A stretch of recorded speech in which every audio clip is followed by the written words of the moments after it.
Educated people are basically miseducated from the foundation. I mean, wow. Does that ring true for you at all? Well, it definitely raises some eyebrows. Yeah.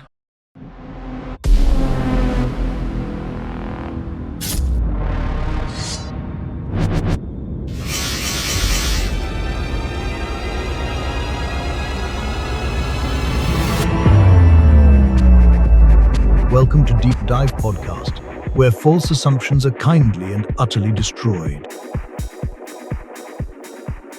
Welcome to the Deep Dive. You know how this works. Yeah. You share the sources that have you thinking, and we help you kind of like extract the most thought-provoking nuggets. Today, we're taking a look at a conversation you sent in that really challenges some assumptions about institutions, Okay. like education. Okay. In fact, the source material argues that these systems might be fundamentally flawed, Interesting. kind of like a real-life game of telephone. That's a great analogy. Remember how, the message always gets twisted Yeah. as it goes around? Yeah. This source makes a similar point about knowledge and how it can be distorted over time, Right. especially within institutions. The source comes right out and says it. Institutions, particularly education, are broken. They even use the word garbage at one point Wow. to describe what's being produced. Really Brr. strong words. Yeah. This idea of institutional drift isn't exactly new. Oh, We yeah. can see it throughout history. Yeah. Organizations drift away from their original purpose. And get more focused on self-preservation than anything else. And speaking of drift, the source really hones in on education. Okay. They argue that instead of producing critical thinkers, Yeah. it's more about churning out obedient workers who fit neatly into existing systems. There's one quote that's particularly striking. Okay. Educated people are basically miseducated from the foundation. I mean, wow. Does that ring true for you at all? Well, it definitely raises some eyebrows. Yeah. On one hand, universities and other institutions have been crucial for progress, Right. for scientific breakthroughs, Sure. and artistic masterpieces. We need those structures for collaboration and the transmission of knowledge. I agree. But on the other hand, they can become rigid, bureaucratic, resistant to change. Yeah. And that's where the stifling of innovation and critical thinking comes in. So it's like at some point, the emphasis shifted from truly understanding the world to just memorizing facts and figures to get ahead within the system. Yeah, I see what you mean. Like instead of encouraging us to explore and question, Right. we're just taught to regurgitate information. Has that ever been your experience? And if we bring back that telephone game analogy, Okay, yeah. over time, they've been simplified, sometimes misrepresented Right. in textbooks and popular culture. Interesting. It's like the nuance gets lost, Right. the complexity gets smoothed over, and that original spark of curiosity is extinguished. It's almost as if we're being spoon-fed, prepackaged bits of knowledge Yeah, that have lost their original meaning and depth. right. We're not encouraged to engage directly with the world and form our own conclusions. And this raises a big question. If knowledge is always being reinterpreted, Yeah. how can we ever be sure what's true? Right. How do we separate the signal from the noise? That's a really good question. And it gets even more complicated when you factor in the source's argument that conformity gets rewarded while innovation gets punished, Right. especially within these flawed institutions. Exactly. They give some concrete examples of this. Right. Take academia. Okay. The peer review process, while valuable in many ways, Sure. can sometimes favor established ideas and make it hard for radically new concepts to gain traction. Right. Like if your research challenges the status quo, it might be harder to get published, even if it's brilliant. Yeah, exactly. And what about in the corporate world? Well, they're employees who rock the boat. Yeah. Who challenge the way things are done, Yeah. might find themselves being sidelined or passed over for promotions. Right. It's often safer to just go along with the program. It's like the message is, don't make waves, just keep your head down and follow the rules. Yeah. Have you ever felt that pressure to conform even when you knew something wasn't quite right? Oh, yeah, absolutely. Maybe in your workplace? Oh, for sure. Or even among friends? And all of this ties back to human nature, Okay. which is another key point the source brings up. Uh-huh. Power, greed, ego. These inherent human flaws can corrupt even the best systems. Right. Institutions become more about protecting those in charge than fulfilling their original purpose. And they use a really powerful example to illustrate this. Okay. The publish or perish culture in academia. Right. Professors are under so much pressure to publish research, Yeah. even if it's not groundbreaking, because their careers depend on it. So the focus shifts from pursuing knowledge for its own sake to churning out publications just to climb the ladder. Right. It's a classic example of how systems can reward the wrong things. It's kind of a bleak picture, isn't it? It is a little bit, yeah. Institutions are flawed. Mm-hmm. Knowledge gets distorted. Yeah. Conformity is rewarded, and human nature seems to guarantee that power will corrupt. Yeah, it's a lot to think about. Where do we even go from here? Well, before we spiral into existential despair, remember, this is just part one. We still need to tackle the big question. Yeah. If institutions are this messed up, Yeah. what does that mean for us? What can we do about it?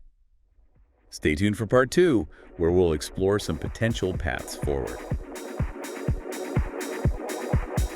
Welcome back to the Deep Dive. In part 1, we got pretty deep into the weeds Yeah. with this idea of institutions being inherently flawed. Mm. Remember that telephone game analogy? Right. And how knowledge can get distorted over time, Yeah. especially in systems like education. Yeah, we covered a lot of ground. We talked about how conformity often trumps innovation, Right. how human nature can lead to corruption, Yeah. and how the very systems designed to guide us Yeah. might actually be leading us astray. Right. It's a lot to process, isn't it? It definitely can feel overwhelming. Yeah. It's like if the institutions we rely on are broken, Right. what hope is there for real change? Yeah. But I think recognizing the problem is the first step towards finding solutions. Absolutely. By understanding how and why institutions become flawed, we can start thinking critically Okay. about how to navigate them more effectively, Yeah? how to challenge the status quo, Mm-hmm. and maybe even create new systems that are more aligned with our values. So let's brainstorm. Mm. If we accept the premise that institutions are prone to distortion and dysfunction, Yeah. what can we do about it? Mm-hmm. What are some potential paths forward? One approach is to focus on reforming existing institutions. Okay. We could push for greater transparency and accountability, or advocate for more diversity of thought Yeah. within these systems. Okay. For example, in academia, we might support alternative models of peer review Right. that are more open to challenging established paradigms. So it's about working from within Right. to make these institutions more responsive and adaptable, Exactly. more aligned with their original purpose. Exactly. And that can take many forms. Okay. Advocating for policy changes, Mhm. supporting organizations, pushing for reform, Right. even just raising awareness of these issues in our communities. But what about people who feel like the system is too far gone? Right. Is it possible to create entirely new structures Mm-hmm. that bypass these inherent flaws? That's a fascinating question. Yep. And I think we're already seeing some exciting examples of this happening. Like what? The rise of online education, Right. independent research collectives, Uh-huh. decentralized platforms for collaboration and knowledge sharing. Uh-huh. These are all pointing towards a future where learning and innovation aren't so reliant Right. on traditional institutions. It's almost like we're reclaiming that spirit of independent inquiry, Yeah, that direct engagement with the world that the source talked about. exactly. Like we're stepping outside the traditional structures Mm, and forging our own paths. right. It's about fostering a culture of curiosity, Yeah. critical thinking, and lifelong learning Mm-hmm. that transcends institutional boundaries. This could involve seeking out alternative sources of information. Right. Connecting with like-minded individuals outside traditional circles. Mm-hmm. Even experimenting with our own approaches to learning and problem solving. Mm-hmm. Becoming more self-directed. And this brings us back to you, the listener, Okay. because ultimately the power to change these systems lies with individuals Uh-huh. who are willing to question, to Right. challenge, and to imagine new possibilities. If we're feeling disillusioned with the status quo, Yeah. if we see the flaws in the systems we're a part of, we have a choice. Right. We can either resign ourselves to things as they are, Mm-hmm. or we can become active participants in shaping a better future. Yeah, I like that. It starts with each of us. It's about cultivating a healthy skepticism, So, a willingness to look beyond the surface, Yeah. to dig deeper and ask those tough questions. Like how do we know what we know? Right. And who benefits from the way things are currently structured? And it's important to remember that knowledge isn't something that's just handed down to us. Right. It's something we actively construct, something we're constantly refining and reinterpreting through our own experiences and interactions with the world. Absolutely. It's a dynamic process. It's a lifelong process of discovery. Yeah. And it's a journey we take together. Okay. But before we wrap up part 2, Yeah. let's circle back to that powerful statement from the source. Okay. Educated people are basically miseducated from the foundation.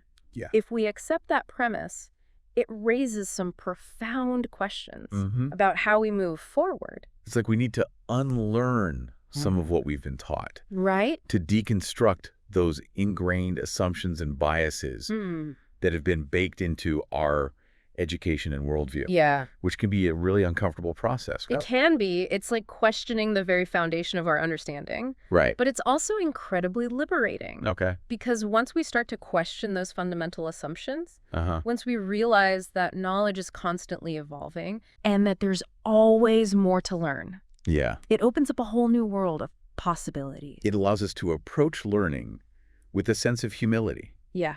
Recognizing that we don't have all the answers and that the journey itself is just as important as the destination. Right. So as we move into part 3, I want you to think about this. Okay. How can we cultivate that spirit of intellectual humility, that willingness to embrace uncertainty and challenge our own assumptions? And how can we create spaces for learning and collaboration that are truly open, inclusive, and driven by a genuine desire to understand the world around us? Spaces where diverse perspectives are valued. Yeah. And where we can all learn and grow together. Those are the questions we'll explore in our final segment. Stay tuned.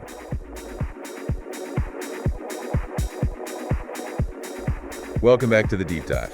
We've been exploring this thought-provoking conversation about whether institutions are inherently flawed, and we've covered some pretty dense territory. We have. We've talked about the telephone game effect on knowledge, the stifling of innovation, the tendency for power to corrupt, even that stark statement that educated people are basically miseducated from the foundation. So in this final part, let's tackle the big question head on. Okay. Where do we go from here? Right.